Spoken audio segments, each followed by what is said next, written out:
All right. Here we are. Hey, everyone. Welcome back to Preterist Apologetics with Mike Sullivan over here and myself, Don K. Preston. We're very, very glad that you're with us. And by the way, I want to thank you again for everyone for all the really, really kind remarks that we continue to get. Mike, I had somebody else just this week say, man, I've come to rely on the Odd Couple for my viewing. He said, I can't do without this. You guys keep this up. You can't ever stop. That's awesome. Yeah, I got a bang out of it. And people really seem to be enjoying it and benefiting from it. That's obviously why we're doing it, to equip the saints out there, for people to be able to respond to the critics. And there are plenty of them out there. And so hopefully what we are providing here, ladies and gentlemen, is some help. You know, I've been at this an awful long time. Mike's been at it not near as long as I have, but a good little while. And so we do bring a lot of experience to the table. We're certainly not the only ones out there that have great experience, great knowledge, and great understanding. But we're happy to be able to be with you and to share our understanding of Scripture. And what we began doing last week, and we urged everyone to take some time to read the entirety of Psalms 110, because not only Doug Wilson, but Kenneth Gentry, Sam Frost, and all of the signers of the letter that was recently published against Gary DeMar, they believe that Psalms 110 is really, to use the Latin term, a crux interpretum. It is a key critical text to prove a yet future coming of the Lord. And the reason they do that is because they say, well, okay, this is referring to the time in which Jesus ascended to the Father. He sat down at the right hand there, and from there, he would rule in the midst of his enemies until his enemies are made his footstool. Well, just look around. His enemies haven't been made his footstool. Therefore, we're waiting for the time, according to Doug Wilson, in which material creation is recreated and every sin, every bad thing that is in the world is abolished, completely done away with. And that we have, therefore, in this literal, physical new heaven and new earth, a utopian society, a utopian world. And of course, we've already gone over some things to show that that does not work. So with that in mind, as I said, we asked everyone that was with us last week to read Psalms 110, the entirety of it. Mike, why don't you give us a real quick overview of Psalms 110 and your initial thoughts on it? Sure. I actually have about 7 brief points on it. And the first thing I want to show is that there's a translation issue that we really, really need to look at, not only in Psalm 110, but in Hebrews 5, 6, and 7. Okay. And I'm going to highly recommend this book, Jesus, the Incarnation of the Word, by David Mitchell. He also has a great book that I used in my book, Messiah ben Joseph. I mean, this guy's awesome. He's a Hebrew scholar. Dr. Michael Heiser, who's a Hebrew scholar as well, totally endorses this guy. He's had him on his podcast. So let's address this, because who is Melchizedek? who is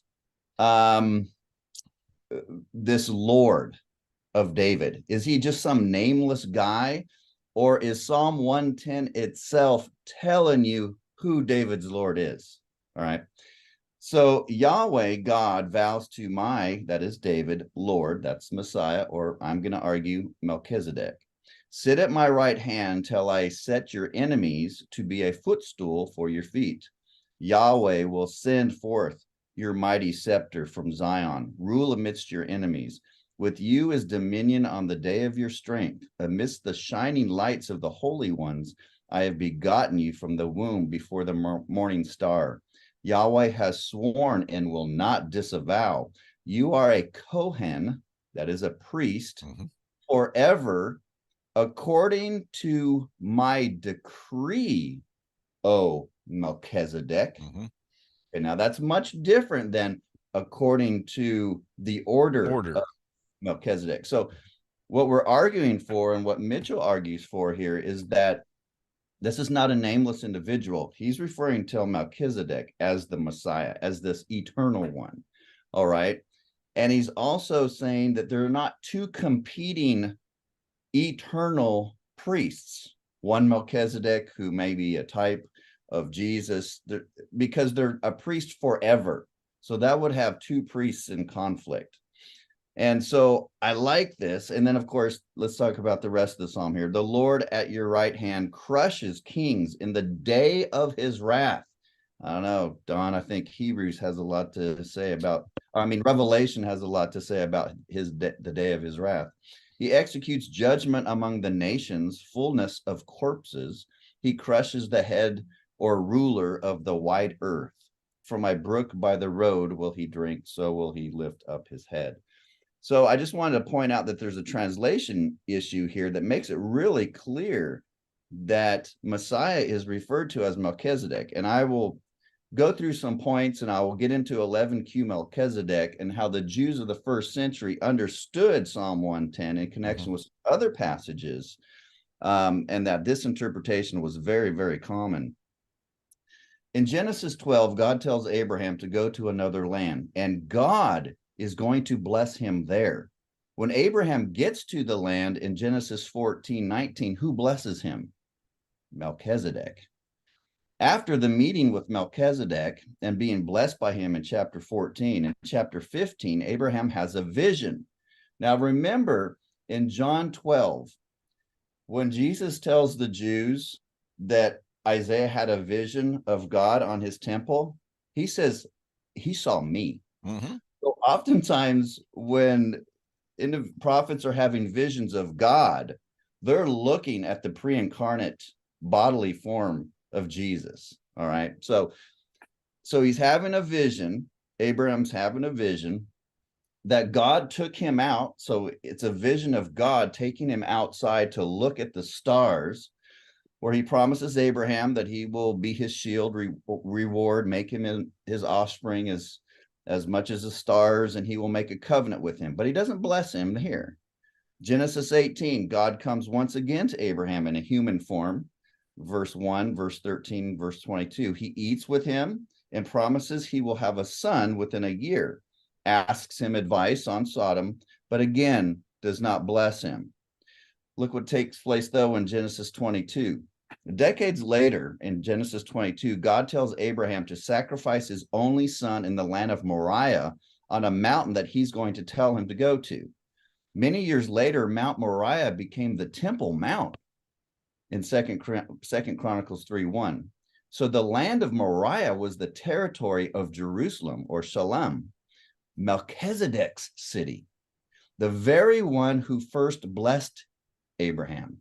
In Melchizedek's city, it is the angel of the Lord who tells Abraham not to sacrifice his son, and it is he who blesses Abraham once again. And throughout the Bible, this angel of the Lord is the visible God. He's the second power of the Godhead. He's he's visibly God on earth. We can call this a Christology. We can talk a theonomy, or Christology. What is the other term? It's theophany. Theophany, there you go. Philo of Alexandria took the term from word, in Hebrew, davar, who appeared to Abraham and Samuel. And he goes to Genesis 15 and 1 Samuel 3:21. And Philo says this word, or logos, davar, is the angel of Yahweh and of God. They are one and the same. Philo also refers to Messiah, or the word, or the logos, as the high priest and king. Now, I'm kind of developing as we get into Hebrews 5-7 real quick. And I love this, and I spent a lot of time on this in my book.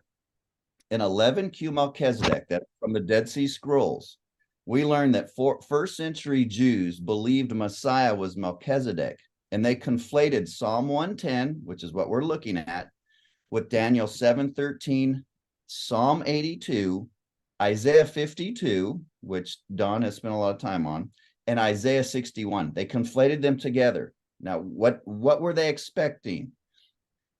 They were looking at all these texts to teach that Melchizedek was Messiah. They use the terms interchangeably in this passage.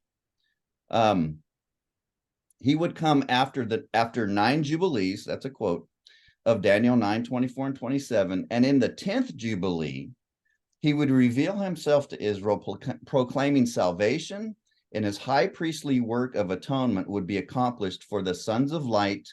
He would be cut off, and like Psalm 110, he would come as a warrior king, judging the wicked, Satan, and the fallen sons of God of Psalm 82, and establish his kingdom. This would all be accomplished within that 10th Jubilee, a 49 to 50 year period. The Jews calculated the 10 Jubilees of Daniel 9. They varied because they didn't know what year to start, and they didn't know if they should do it by every 49th year or 50th year. Okay. But the bottom line is they believe Messiah was supposed to show up, according to all these Old Testament passages, between AD 17 and AD 28. Of course, we know when Jesus shows up to announce the time of Jubilee has been fulfilled. Jesus and the New Testament authors both identify him as Melchizedek, Jesus as Melchizedek, and that he would accomplish all of the soteriological and eschatological events I just referenced in 11Q Melchizedek within the first century. So Jesus and the New Testament authors are tracking on 11Q Melchizedek. Jesus is Melchizedek. He's Messiah. He's eternal. And he is going to accomplish all of this within his generation. Just a couple more points. Everyone knew Jesus was identifying himself as Messiah, but the question as to who the Messiah was in the first century was hotly debated. The Pharisees looked at texts such as Psalm 110, which we're looking at, and Daniel 7:13, the Son of Man coming on the clouds, and were divided on if Messiah was going to be more than just a man or perhaps somehow divine. Many of the common people, especially the Nazarenes, upheld the view that Messiah was divine in origin and nature. This is why Jesus, in discussing Psalm 110 in Matthew 22 with the Pharisees, made it clear the passage speaks of a divine eternal being and not a mere man, which it says silenced them. And in John 10, where Jesus makes one of his strongest cases for being God and one with the Father, he reminds the Jews that he is the divine Messiah, chief Son of God, and thus one with the Father of the council of Psalms 82 that was in charge of judging the sons of God. Peter sees this judgment day of these fallen watchers in chains, in darkness, catch the power of this, as not being delayed. 2 Peter 2:3. Now, Don, this is interesting because Doug takes the same position I do of Genesis 6, 2 Peter 3, Jude 6, when they're quoting First Enoch. He takes this as the judgment of the watchers. Now, in a recent video attacking us, he started the video by quoting the Westminster Confession of Faith, saying that the judgment of the living and the dead is future, and he was upholding the creed.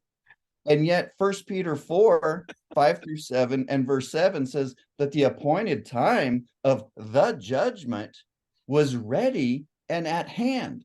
And Peter goes on to say, not only that, but he's going to judge those watchers or those fallen angels that are in chains. And he says, it's not going to be delayed. It's not asleep. Okay. And then one last point.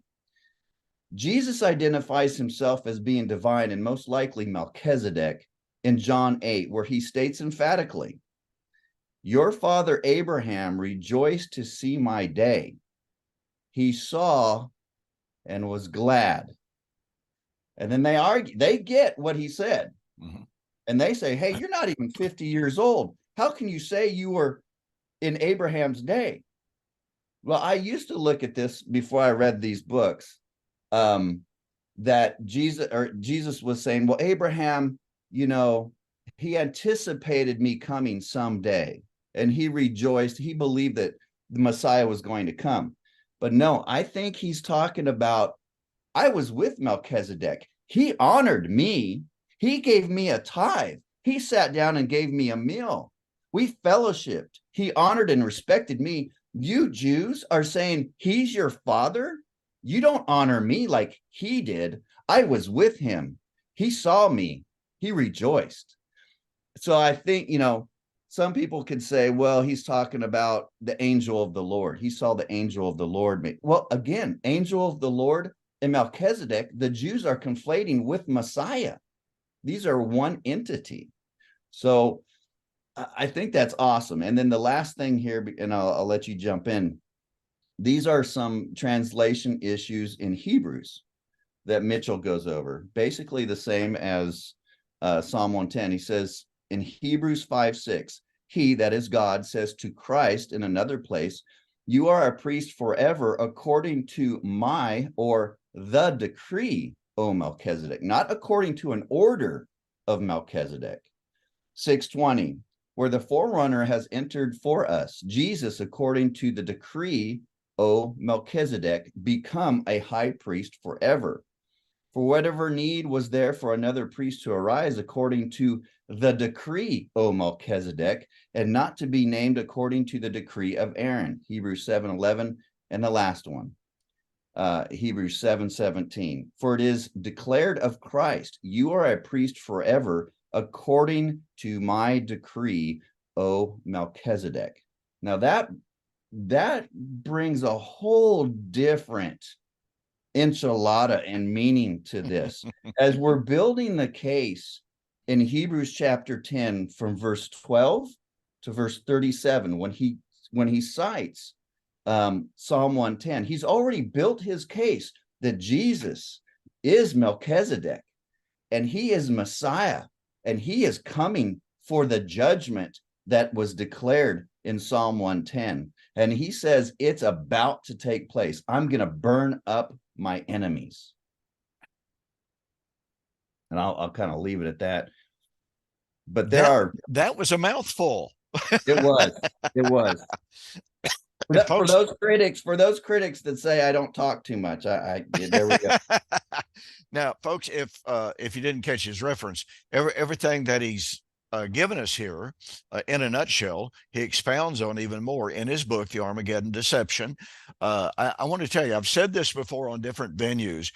If you haven't gotten a copy of Mike's book, the amount of research in this, and it covers a wide range of material, all the way from study of Islamic eschatology, which in our day and time is really, really important, to Jewish eschatology and the Jewish background. Of course, that's a whole lot of that is what I particularly appreciate. I haven't even finished the section on Islamic eschatology, Mike, but the sections on the Jewish background and what you just shared with us from the beliefs of the Dead Sea Scroll, who's generally believed to be the Essenes. Pardon me. And this whole issue of Melchizedek, I have said for many, many years that the subject of Melchizedek is one of those subjects that has a world of thought associated with it that we moderns have never even begun to tap into. Yeah, I agree. We've never even touched it. And I do not claim by any stretch of the imagination to be an expert on Melchizedek. And a lot of the things that you said there are just absolutely more than intriguing, more than enlightening. And one of the things that our viewers may not be aware of, people talk about the Jews saying the Shema, "Hear, O Israel, the Lord our God is one God." I say, well, okay, then Jesus could not be God. He could not be divine. That is a failure to understand. There was a long standing tradition, and Mike discusses it in his book, about the two powers of heaven. I have a book in my library entitled The Two Powers of Heaven. And it covers this over this wide range of scholarly literature, Hebraic citations of where the Jews had no problem whatsoever in saying there were two Jehovahs, two Yahwehs. Now, they might take a greater and a lesser, but they still recognize them of the same essential essence. And that's Yeah. the important thing. And the Messiah, the Son or the Logos, was from everlasting. He had Absolutely. no origin. So even if he's viewed as a lesser, I mean, if if there was no beginning to him, that's why Jesus could say, "I'm one with the Father." Abraham saw me as Melchizedek and the angel of the Lord, and then right after that, I am. I'm the great I am. Before Abraham, Exactly. I Uh, am. uh, They it's all. it's incredible stuff. Now, I do want to, for our purposes in examining Doug Wilson and his failure to connect the dots on so much of this stuff, I want to go back to something you mentioned there that you cover in your book very well, and that I've seen discussed in Margaret Barker's book. Margaret Barker is recognized as one of the world's greatest authorities on the Jewish temple, Jewish feast days, even. And some of the things that she makes segues beautifully into what you say in your book. And that is the Jews had a very firm expectation that in the 50th Jubilee, now The you got to 10th, the go, 10th. got to go back to Deuteronomy chapter 15 and the mandate about the Jubilees. Every 50th year, what's supposed to happen? Well, everyone who owed debts, the debt's supposed to be abolished. Anyone in prison, supposed to be released. It was theoretically and theologically, it was to be a world transforming for the Jews and for the people of Israel, an absolute transformative time, a time of joy, a time of release. Well, again, as Mike pointed out there a few moments ago, they knew it, or they believed very strongly. They tied this with Daniel chapter 9 without any question whatsoever. So they tied all of this expectation, this messianic expectation of Melchizedek coming.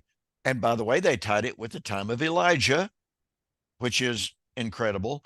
And if I may point this out, just today, I've had this very brief exchange with Sam Frost on one of his posts about, oh well, all these preterists, look at what they say, um, you know sin's not going to end, and this and that and the other, and we're looking for the restoration and this and that and the other. So I posed the question, and of course he's laughing and scoffing at those of us who and what have you. But I asked Sam a question. Well, Jesus said that John was Elijah, and Elijah would come and restore. He uses the Greek word apokathistonai. It's used in Acts chapter 1. It's used in Matthew chapter 17 about the role of John as Elijah. So what was Elijah supposed to do? He was supposed to restore all things. That apokathistonai is just a different cognate of apokatastasis in Acts chapter 3, where Peter said, whom the heavens must withhold, and they're speaking of Jesus, obviously, until the time of the restoration of all things. So Christ would come at the climax, at the consummation of the restoration of all things, the restoration spoken of and initiated by John. Now, this raises all sorts of serious questions for Doug Wilson. Doug Wilson says and believes the restoration of all things is the restoration of material creation. As I like to say, bugs, slugs, and mosquitoes. Well, guess what? John was supposed to be in that. So I pointed out to Sam, John's role was to begin the restoration of all things. Again, just a different cognate from apokatastasis used in Acts chapter 3. So my question to Sam was, did John the Baptizer fail in his mission to begin the restoration of all things? So Sam responded, well, I certainly believe John came. Well, excuse me, Sam, that's not the question. Right. It's not the question that was posed. It's pure diversion. It's smoke. It's dust. It's obfuscation. But that's what Sam Frost does these days. He doesn't answer direct questions on what the text actually say. He dances and he dodges and obfuscates and, like I said, throws up dust and smoke. But again, folks, this gets back to the role. It's the role of Elijah, and it's the role of Melchizedek to be the priest and to make atonement, which, of course, was the role of Jesus. So all of this ties into, Doug's attack on full preterist. He's not considering these different roles in the light of, guess what? Jubilee. When was it expected? Well, let's see. Luke chapter 4. Yes. Jesus is standing in the synagogue of Capernaum and takes the scroll, stands up to read. The Spirit of the Lord is upon me to preach glad tidings of good things. And just quotes or reads from Isaiah chapter 61. And part of that was to declare the acceptable year of the Lord, which is a jubilee. And Margaret Barker goes into good detail and says Jesus was announcing, and some good chronographers have said the chronology works out. The 50th Jubilee had begun. And Jesus said, this day has this been fulfilled in your sight. That is Jesus saying, guys, 50th Jubilee. Now, what this means for Doug and Kenneth Gentry and all other futurists who are looking for this physical restoration, what was the year of Jubilee? It was time of restoration. The land was to lie fallow so that it could be restored and become fertile once again, as it was every 7 years. And again, prisoners were to be released. Debtors were supposed to be forgiven their debt. Slaves were supposed to be given their freedom. It's the time of the recreation of the land and of the people. It's the great restoration. 50th Jubilee in the time of Jesus. But what does Doug and all of our partial preterist friends do? Oh, they put the 50th Jubilee restoration at the end of time, totally unrelated, by the way, to the fulfillment of Israel's festal calendar. A major fallacy. Amen. Well, let me piggyback on a couple of those texts. So Acts 2 and 3. Acts 2, we have Psalm 110 quoted by Peter, correct? Yes. So we have the already. Well, Peter, when's the not yet of him coming from heaven as a mighty warrior to not only atone for the sins of his people, but bring judgment? Oh, gee, Acts 2 addresses that. 20 verses 20 through 40. The day of the Lord, he tells them, that audience, be saved from the day of the Lord of Joel. And then he goes on and he says, be saved from this perverse and crooked generation of Deuteronomy 32 verses 5 and 20. They were in that last days, last perverse generation of Moses's eschatology. And Peter says, here it is. Now, going back to Acts 3, all right, the restoration, how does he end that?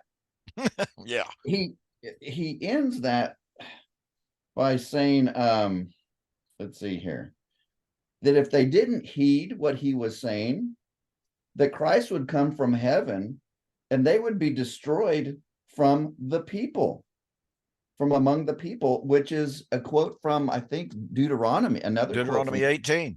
Deuteronomy 18. So this is a covenantal curse. Again, we're identifying the enemies here as primarily the Jewish enemies that said, we will not have this man reign over us. He's ascended. He comes back with the kingdom and he has those enemies slain before him. Hebrews is tracking on that. Acts 2 and 3 is tracking on that. And then you bring up Luke 4, quoting Isaiah 61.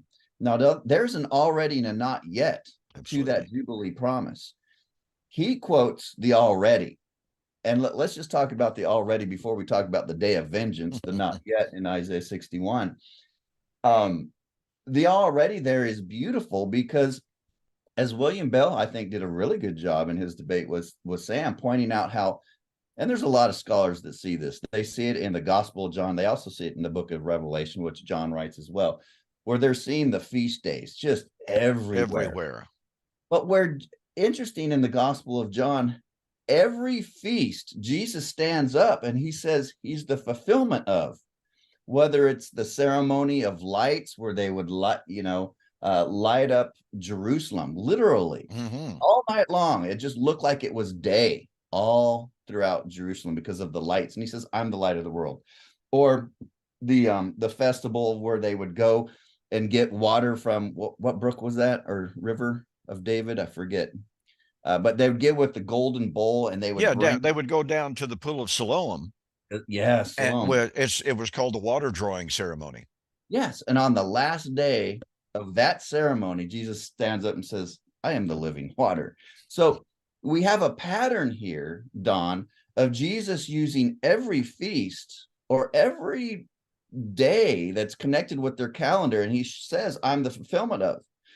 And I did the math from, and you got to remember, the Jews used their calendar, not the Gentile calendar, and that was off by about 160 years, one. And number two, they didn't start the count with the decree of Cyrus. They see that as the prophetic word of Jeremiah. So they incorporate the 70 years going back to starting with Jeremiah's prophecy and the destruction of the temple from the Babylonians. That's where they start the count. Now, if you start that at 420 BC to AD 70, what do you have? You have 490 years, okay? That's why they were looking for Messiah right when Jesus came. But not only that, but you have the eschatological, well, so I think that was right at the beginning of that 10th Jubilee. If you do the math, Margaret Barker has some figures. I have some figures where I see the 10th Jubilee starting between 26 and 28, which is the beginning of Jesus's ministry when he opens up the scroll of Isaiah 61, which they connected to Daniel 9:24 to 27. So he's the fulfillment of all the feast days, and he is the fulfillment of the 10th Jubilee. He is that long-awaited Messiah that was going to, and 11Q Melchizedek, it does apply that spiritually. This is an atonement for sins, it says, of Israel. They're not taking it as, some hyper literal concept. So that's another kind of key thing to that. But now the eschatological not yet of Isaiah 61, it talks about a day of vengeance. All right. And what does Jesus talk about? The days of vengeance in Luke 21. That's his day of wrath. And it's not 2,000 years away or 2,000 plus years away. It was still within that 10th Jubilee period. And in his second Exodus generation, all these things come together in that last generation. Absolutely. And there's that key term there in Psalms 110, in the day of his wrath, verse 5. And this term is used throughout the Tanakh. I mean, it's everywhere. It's Zephaniah, it's Amos, it's Hosea, it's Isaiah, it's Jeremiah. Over and over and over, this term. Now, it's used of different periods of time, okay? But it is invariably a historical judgment that God was bringing. By the way, in my newest book that I just published, these are the days in which all things are fulfilled. I have an extensive study of the days of vengeance and the days of wrath. Those terms, as they are used throughout the Old Testament, and how Jesus here in incorporating Isaiah chapter 61 into his message. Now, I should point out, our dispensational friends say, oh, well, look, he only said that it was his duty to declare the acceptable year of the Lord. He purposely left out, and the day of vengeance of our God. So therefore, it wasn't his mission to declare it. Well, I wonder why he said, speaking of the fall of Jerusalem, and all dispensationalists agree that in Luke 21, 20 through 24, he was talking about the destruction of Jerusalem. And he said, these be the days of vengeance, in which all things that are written must be fulfilled. So, the dispensationalists say, oh, well, Jesus didn't come to talk about the days of vengeance. And yet, Luke 19, He talks about the days of vengeance. And other passages, certainly Luke chapter 21 talks about the day of wrath. Revelation chapter 6, John was talking about the great day of wrath of the Lord God Almighty. Revelation 16, on and on it goes. The New Testament references pick up the terminology of, the motif and theme of the day of wrath, and invariably put it in that imminent context. But guess what they do? Back to the day of Jubilee. At the time of the great day of God's wrath, what comes from it? Oh, the new creation. And that's the very point that we're trying to share with our audience, to help everyone see that on the one hand, Doug sees that 2 Peter chapter 3 was fulfilled in AD 70 in the destruction of Jerusalem in AD 70. That's a new creation. He goes to Revelation chapter 21, and he says, well, this is not talking about a material new creation. It's the new covenant creation. And Kenneth Gentry, in his little book, small book, Navigating the Book of Revelation, says, Revelation chapter 21 is not, as is commonly supposed, a picture of the end of material creation. It's the depiction of the marriage of the new covenant bride, because the old covenant bride has been divorced and displaced, and the new covenant bride replaces her. Oh, guess what? That happened in AD 70, ladies and gentlemen. And if anyone wants the page numbers from Kenneth's book, and again, the name of the book is Navigating the Book of Revelation, then I'll be glad, just contact me. I'll be glad to give you the actual page number. But anyway, I wanted to let everyone know that this concept of the day of wrath, I covered extensively in my brand new book, and I've got a big special going on this month, Seal It Vision Prophecy, and these are the days of vengeance in which all things must be fulfilled. You're going to save 10 or 12 bucks with the special I'm offering. Just go to my website, donkpreston.com. So what we're emphasizing here, ladies and gentlemen, is that Doug Wilson has a divorce going on. On the one hand, he sees the day of wrath of 2 Peter chapter 3. He sees the day of wrath of Revelation 16, Revelation 6. He sees the day of wrath of Revelation chapter 18 and 19, AD 70. Well, what comes after that day of wrath that Doug Wilson posits at AD 70? The marriage, the end of the millennium, the new creation, the new Jerusalem. And yet, even though he admits and agrees with that, in some of these key, absolutely crucial eschatological texts, he comes to Romans chapter 8, for instance, and completely, totally jumps ship, as if it's a totally separate, independent prophecy, unrelated to all of these other passages that are dealing with the ultimate fulfillment of God's promises to Israel, typified in her feast days, and especially, since we mentioned it, the 50th Jubilee, which Jesus declared, the time has come. You cannot separate the ultimate fulfillment of that final Jubilee. And I would make one other point here, and it's not a separate point. Segues beautifully. And I don't remember if you touch on this in the book or not, Mike, but the Jews not only believe that there will only be 50 Jubilees, they also believe that there would only be 10 red heifer sacrifices. Well, they understood there would be 10 Jubilees from the count of the destruction of the temple under the Babylonians. Correct. To the second temple being destroyed. They understood there would be 10 Jubilees. And that's correct. That's what it comes to. Yeah. Yeah. But they also believe very firmly that there would only be a totality of 10 red heifer sacrifices until the Messiah. Well, Josephus, it is, who tells us, I think it's Josephus, I chronicled this in one of my books. There had been 9 red heifer sacrifices until the day of the 1st century. And wow, I would really like that. You got to send that to me. Okay. Yeah. That's really cool. Oh, it's super cool. So what does Hebrews chapter 9 tell us? Well, Hebrews chapter 9, if the blood of bulls and goats and the ashes of a red heifer, sanctifies to the purifying of the flesh, then how much more shall the blood of Jesus Christ, who through the eternal Spirit offered himself without spot and without blemish, hey, that's red heifer concept, red heifer terminology, purge your conscience from dead works to serve the living God. So here's the writer of Hebrews, who is intimately familiar with the temple, the priesthood cultus. He is directly referring to the red heifer, and he's saying, guess what? Jesus is it. And somebody says, well, Jesus wasn't a female, it wasn't a heifer. It's not the point. He's using that typology. He's using that type, antitype, and application, pointing it directly to Jesus. The application is unmistakable.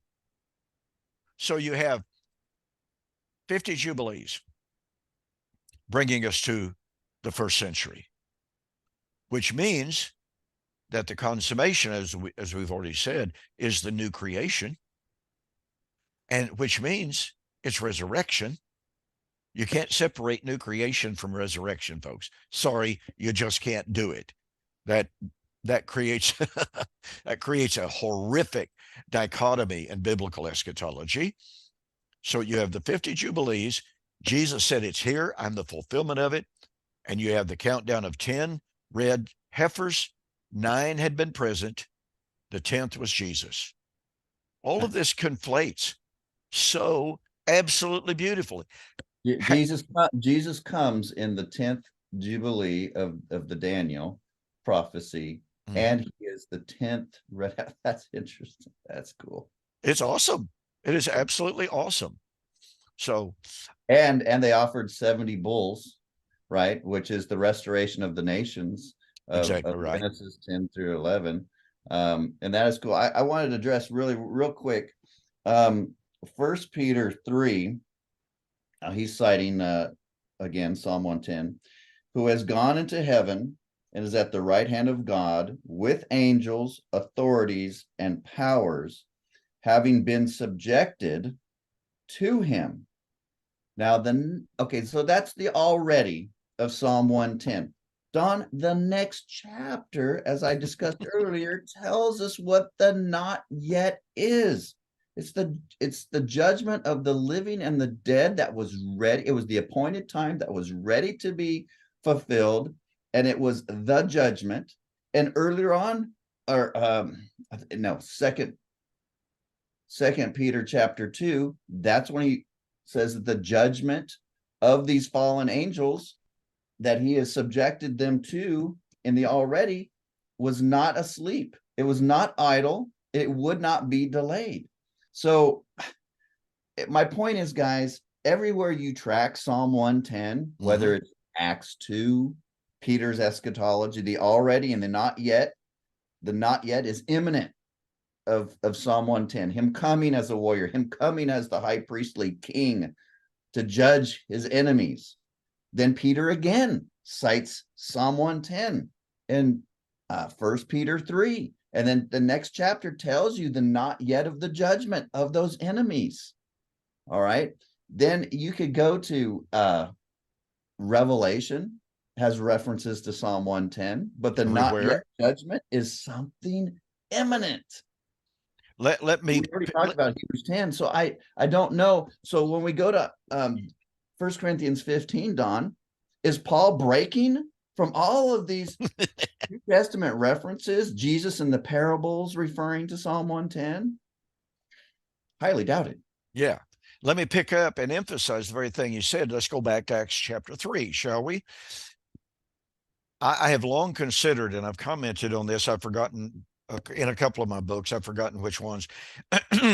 But Peter says, and he quotes from Deuteronomy chapter 18, a prophet like unto Moses I will raise up, and it shall come to pass that whosoever will not hear the voice of that prophet shall be utterly cut off. The language here in the Greek, folks, could not be more graphic. Shall be utterly cut off, out from among. That's the literal Greek, out from among. In other words, Peter is saying, you know what, folks, if you don't follow Jesus, you're not following Moses. And what happens if you don't follow Moses? You're not even one of God's people. He's going to be revealed from heaven and covenantally cut you off if you don't listen to my sermon right now. That's exactly right. Generation.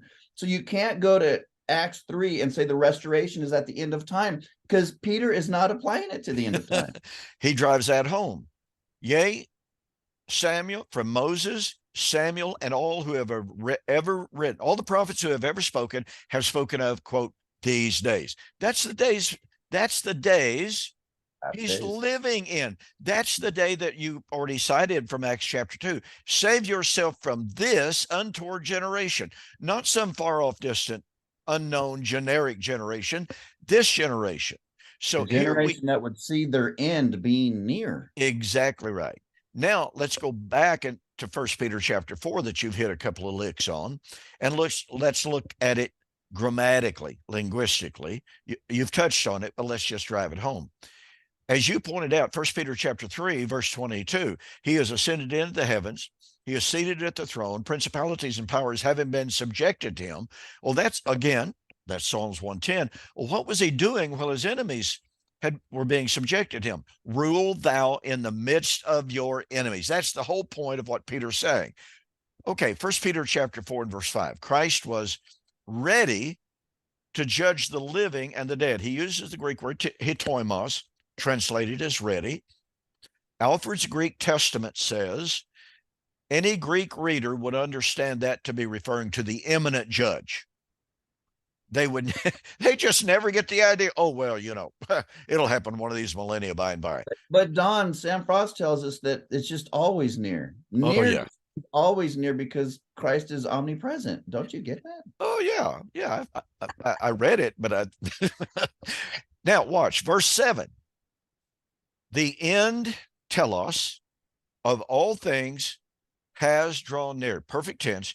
Now, I want to point out very, very quickly here, in Luke chapter 21 and verse 8, Jesus, in predicting the time of the end, is what the apostles ask about. Tell us what shall be the sign of your parousia and the end of the age, the suntelia to aionion. And so Jesus is discussing the end. In Luke chapter 21, verse 8, Jesus said, don't let anyone deceive you. Many will come in my name saying, I am he, and the end has drawn near. Do not go after them. So here very clearly, Jesus is condemning making or even believing premature declarations of the end. Okay? Doesn't he use kairos too? Exactly. He does. Okay. Yes. In Luke 21, verse 8, he uses kairos, which we're going to get to in a moment. Okay? So here's Peter, who is sitting there on the Mount of Olives, who heard Jesus say, don't believe anyone who says the appointed time has come. Don't believe them. And yet Peter says, 1 Peter 4:17, appointed time. The time, the appointed time, it is definite article with kairos. Luke 21:8, the kairos, the divinely appointed time. In this upcoming book, one of these days when it's finally out, Resurrection Feast Fulfilled, I have an extensive study of how significant the Greek word kairos is. I mean, I want to tell you what, folks. Throughout the Old Testament, you have the prediction of the coming kairos, the coming kairos.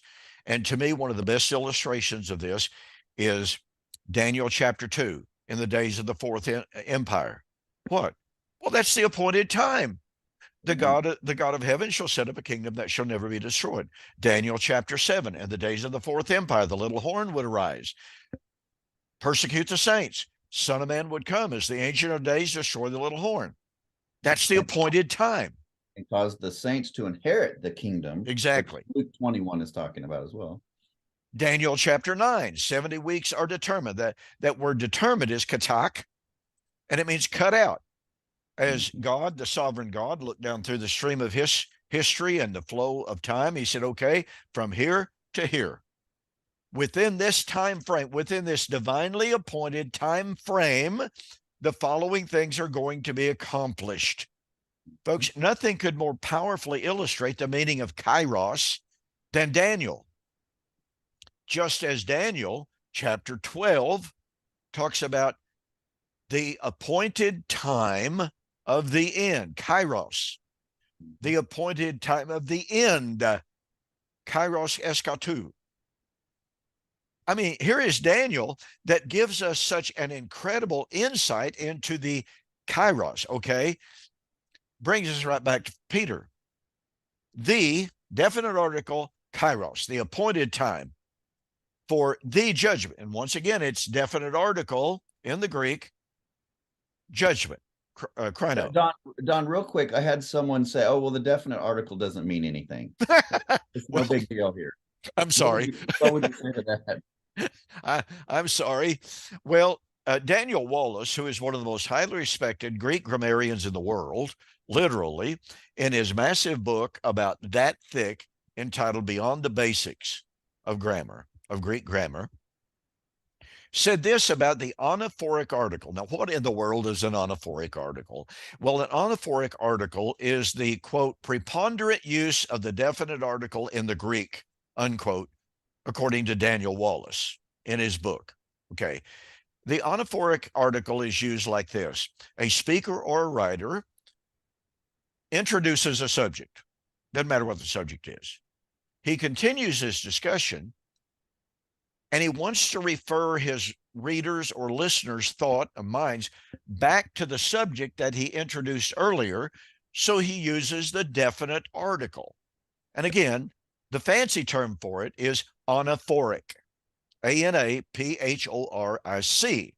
And again, Daniel Wallace discusses this extensively. And remember, he says it is the preponderant use of the definite article in the New Testament. So what that means is the huge majority of times in the New Testament, when you have a writer just speaking of a subject, doesn't matter what the subject is, he keeps on talking. And he refers his readers back to that very same subject by using the to refer to it. So what does that mean, ladies and gentlemen? That means that in 1 Peter chapter 4, verse 5, Peter says that Christ was ready to judge. So he introduces the subject of the judgment. Now, verse 17, he wants to bring the reader's attention back to the subject of the judgment. So he uses to krino, the judgment. In the Greek, that refers them directly back to verse 5. There is no other mention of judgment in the context, Right. period. So what does Peter say in 1 Peter chapter 4? The time has come. You can look at every English translation of 1 Peter chapter 4, verse 17. They all say the same thing. The time has come. It is the time for the judgment. That means that Peter was not saying in some vague, generic, timeless, oh, well, the judgment's it's always time for the judgment. No.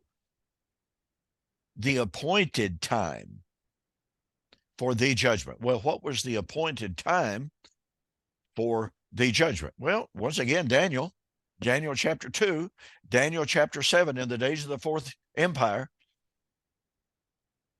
Daniel chapter 12, when the power of the holy people has been completely shattered. And again, he uses kairos.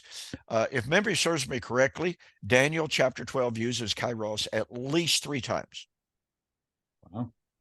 Is that in the Septuagint, or is that yes. Okay, awesome. Yeah. So this is not just a off-the-cuff reference to kairos.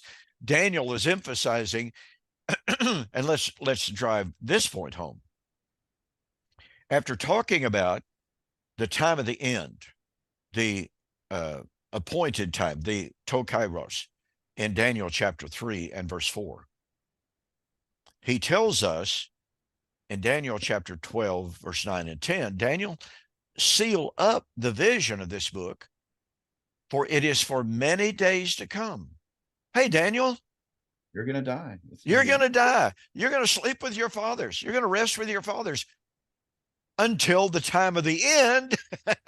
Oh, yeah, until the time of the end. The kairos eschatu. If I'll have to double check, make sure I got the exact phrase. It's interesting. He uses another word, pyros, P-E-I-R-A-S is P-E-I-R-A-S is the way we would spell it in the English.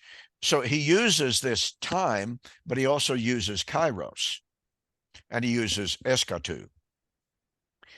And I've been trying to memorize that. I've just recently gone through Daniel chapter 12. Well, in the writing of my book, I went through it to drive this home. And man, I got to memorize all this. And so I'm, trying to remember what I was going over. But it's all there. It's in. Let me see. I've got my.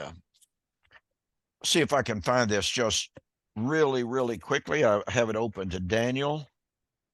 Oops. Okay, in Daniel chapter 12. Oh yes, this was an amazing one, by the way.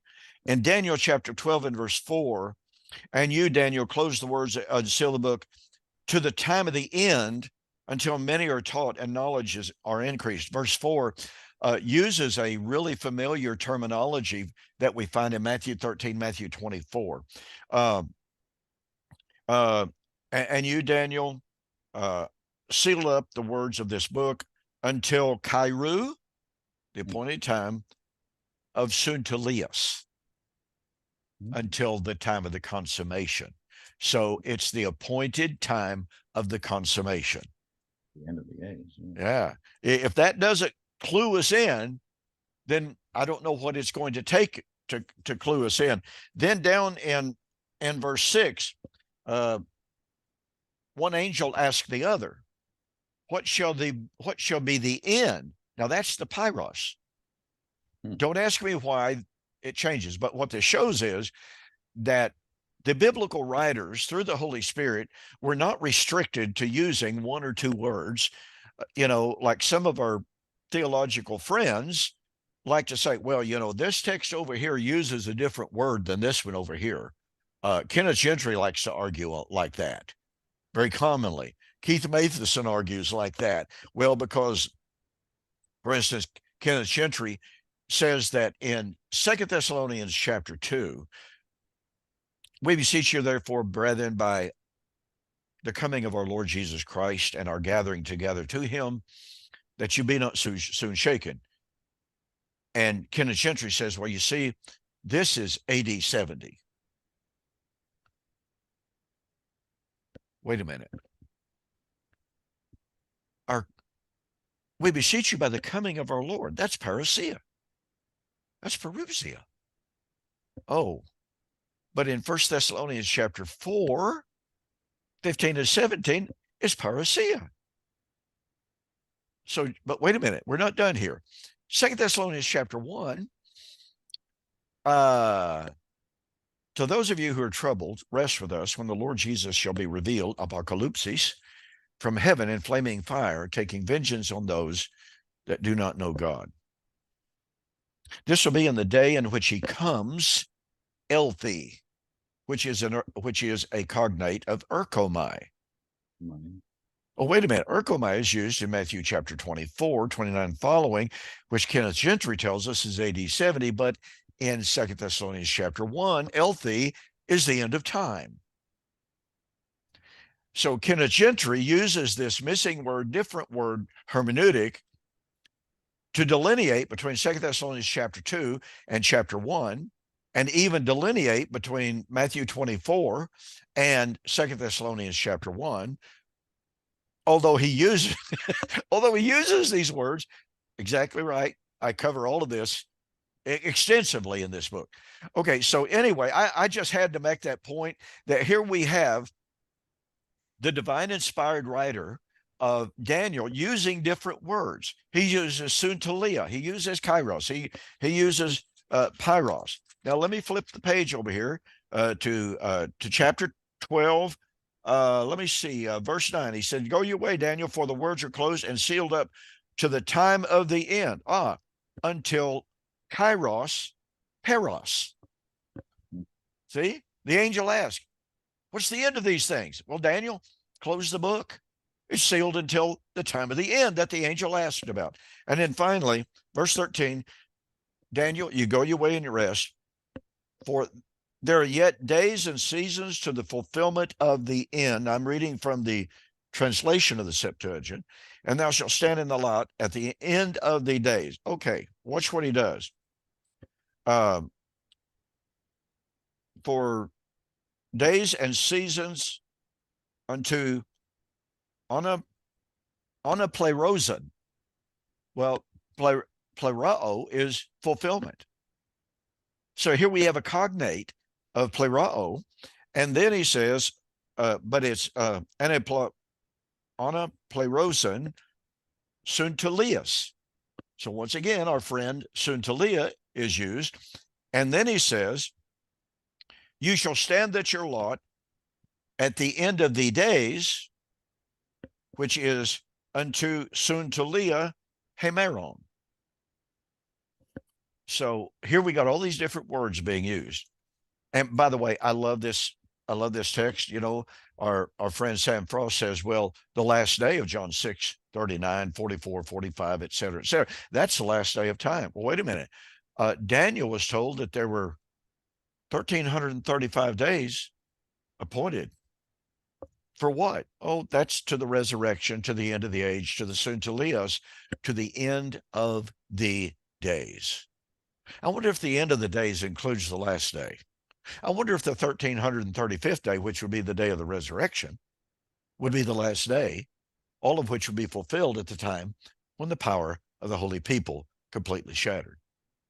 Another example of the enemies of the truth of covenant eschatology really not thinking very well before they make an argument. No, I loved how you showed the recapitulation between Daniel 2, Daniel 7, Daniel 9, and Daniel 12. Now, people, this is just conservative Christianity 101. But to show you the intense bias of Sam Frost, he knows the power of those chapters and how they're developed by Jesus and the New Testament writers. He knows it. He sees that train coming. And he has done all of his exegesis, all of his views on any given word. I mean, it's so biased to try and refute full preterism or run from it like Jonah did as far away as he can. He's adopted a liberal view of the book of Daniel, which practically doesn't see the Messianic kingdom or even Jesus, the Messiah, barely in these chapters. And so what you have is you have chapter 2, the stone cut without hands, the Messianic kingdom, the fifth kingdom. It's different than the other ones. It's a spiritual kingdom. Jesus says, my kingdom's not of this world. He says, when it comes, when I'm revealed from heaven, Luke 17, you're not going to be able to say, see here, see there. It's within you. Daniel 7, the kingdom comes again when Messiah comes as the Son of Man comes upon the clouds as the Ancient of Days, Old Greek Septuagint. Daniel chapter 9, we have all the atonement. We have, you've done a great job on the feast days, and I think you're going to pick that up on morning musings and get into the feast days. So that's awesome. And then Daniel 12 is a recapitulation of Daniel 9, which is built on 7, it's built on 2. And when he talks about that 3.5 years when the power of the holy people is completely shattered, that's the last half. The Messiah is cut off in that last 7. In the first 3.5, Jesus's earthly ministry was 3.5 years. He was cut off. He inaugurates the new covenant. But you have this remaining 3.5 years of the war, Daniel 9, 25 through 27. It's the war, the abomination, desolation, the tribulation. That's that last 3.5 years. Daniel 12 picks that right back up, and that's the end. Now, Jesus picks this up in Luke 21 when he's talking about the kairos, the appointed time. Some are going to say it's ended before, you should say it's going to be end.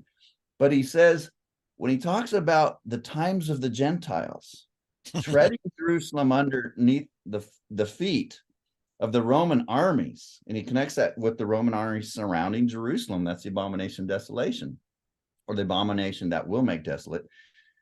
Now you go to Romans 11, and he makes it clear that is that 3.5 years of Daniel 12. That's the appointed end. So this not yet of Christ coming in judgment of Psalm 110 is everywhere 80-70. So when we get to 1 Corinthians 15, folks, 1 Corinthians 15 is not an island unto itself. And that's the way these partial preterists approach it. And they don't want to make the parallels between First Corinthians 15 and the Olivet Discourse or Revelation or anywhere else. It's an island unto itself. And that, folks, is eisegesis, and that's no way to interpret the Bible. Amen. Well, I tell you what, we're out of time, but I want to leave this little carrot. I discovered something this week from the Septuagint of Daniel 9. Oh, that I had never seen before. I can't do it now because I'm tied up with my microphone. I just literally slid across the floor in excitement. I'm going, whoa, whoa, whoa, whoa, whoa. So needless to say, I'm writing an article on it. is it connected to the feast days? No, it's not. Okay. Well, technically it could be. Okay. No question about it, since the feast days saturate Daniel 9 so completely and thoroughly. But this is the carrot, folks. You got to be with us next week, and I'll reveal what this is. So don't let me forget that, Mike. I bet I won't forget it anyway.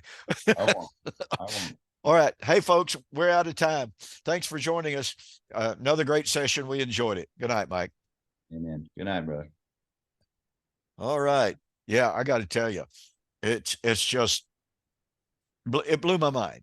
It literally did.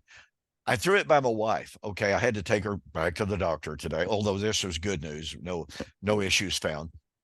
It was a regular checkup. And so I'm riding along and I said, babe, I got to share something with you. I said, I found this week. I threw it by her and she's sitting there. She goes, okay, isn't that what you've been saying all along? I said, yes, but this is so clear. Hmm. She goes, Okay, what verse of Daniel 9? You got to give me the verse at least. verse 27. 27. Okay, so that's Get your Septuagint out. You look at it. Yeah, which one? Oh, let me see. I have Brenton's. I have Brenton's Septuagint. So, okay, there you go. That's all I'm going to say. All right. All right. Good night, man. Take care.